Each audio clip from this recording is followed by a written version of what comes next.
The mission of the Children's Academy is to educate students with speech and language impairments and language-based learning disabilities. When a child struggles with that, it's going to impact every domain of their life. So we make sure that their social emotional needs are met, their regulation needs are met, and just their everyday needs are met before we even think about academics or therapeutics.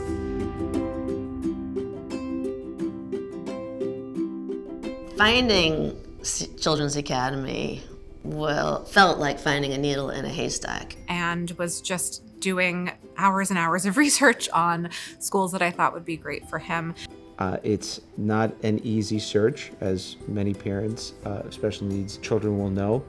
Quite honestly, not all schools could really support his needs. So when we arrived at Children's Academy, we knew that he would be okay in here. Little darling, it's been a long, cold, lonely winter. So students are receiving the speech and language supports throughout their school day, in addition to the academics that are supported based on their learning needs.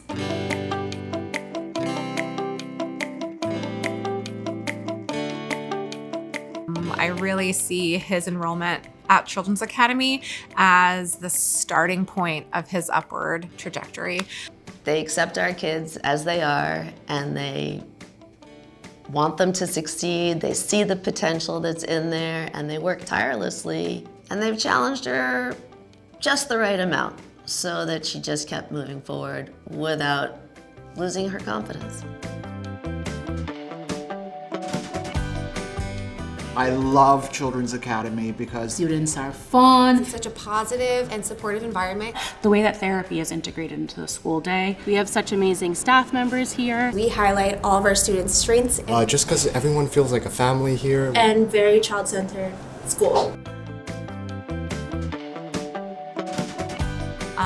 Sachin has made such incredible progress over his 4 years here that I can say that he is not even the same child. His speech skills, his language skills, his ability to communicate. I noticed in her confidence. She's so confident when she walks in the door. Connection is likely the most significant thing. As well, another aspect that I think it's key, it's self-advocacy.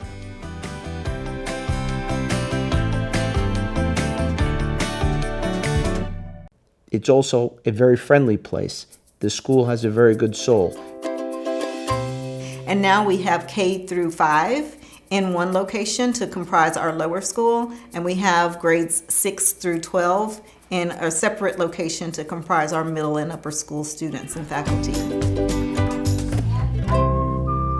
We are one school with a long hallway because we are really very close to each other. We're literally 3 blocks on the sidewalk.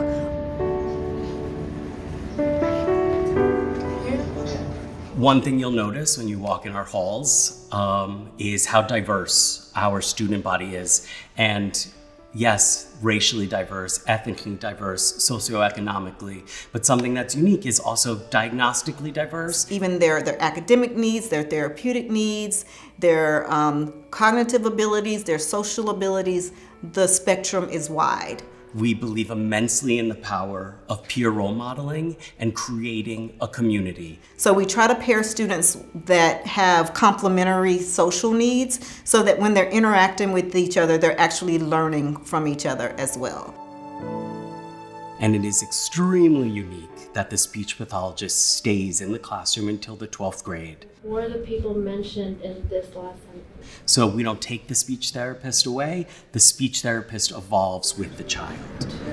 Now let's move on to Latin American independence. Mexico was the first to revolt. He throned the Spanish king and put his brother on the throne. How the school would choose to educate those students.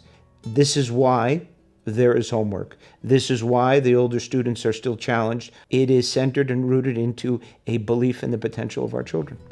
Your job and what it entails. You are the meaning He comes in every day excited to read the next chapter in their book that they're going through in class, and to see him go from someone who didn't ever want to talk about reading to, oh, let me tell you about what we read today. I'm playing and playing at Canby. Now that would really irritate the oyster. What's said irritate Annie. mean? Irritate means to bother. And It's it's oyster. All the language-based, areas, he would just not retain the information.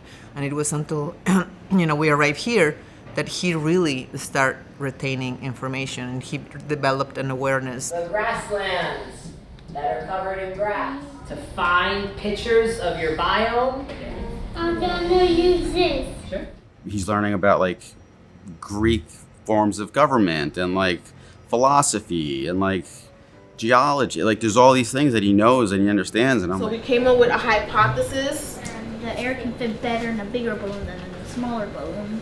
As we're doing our experiment, we need to take down data. I wasn't sure when she first started how good she was at math, but now she's coming home, she's doing her homework independently, and she is so proud of herself. Drums, are you getting ready? Now let's hear the drum, the drum, the drum, the drum. Let's hear the drum. And now, he doesn't like break. I'm not making this up. She constantly asks to go back to school. She constantly asks if school is going to open up next week. She loves her friends. I mean, Bee's favorite thing about school is by far the snack cart. apron. Let's get it. Friends to sell 3. She loves working it, she loves buying snacks. Popcorn. You want that one? Okay. One snack. These classes include the snack cart, our student jobs program, community classes, student government. Additionally, I work with families to advocate for their students to figure out their pathways post Children's Academy. The snack cart is closed. All right, guys, what do we got to do? Time to clean up. You feel alone when you know that the world is not made for your kid, that has a disability, that has, specific needs. So finding a place that... it's a huge weight off your shoulders. It, frees up bandwidth to start thinking about all the other things you need to worry about when you've got kids like we have. but I know for today, like every time I drop him off, he's in a place where he's loved and cared for.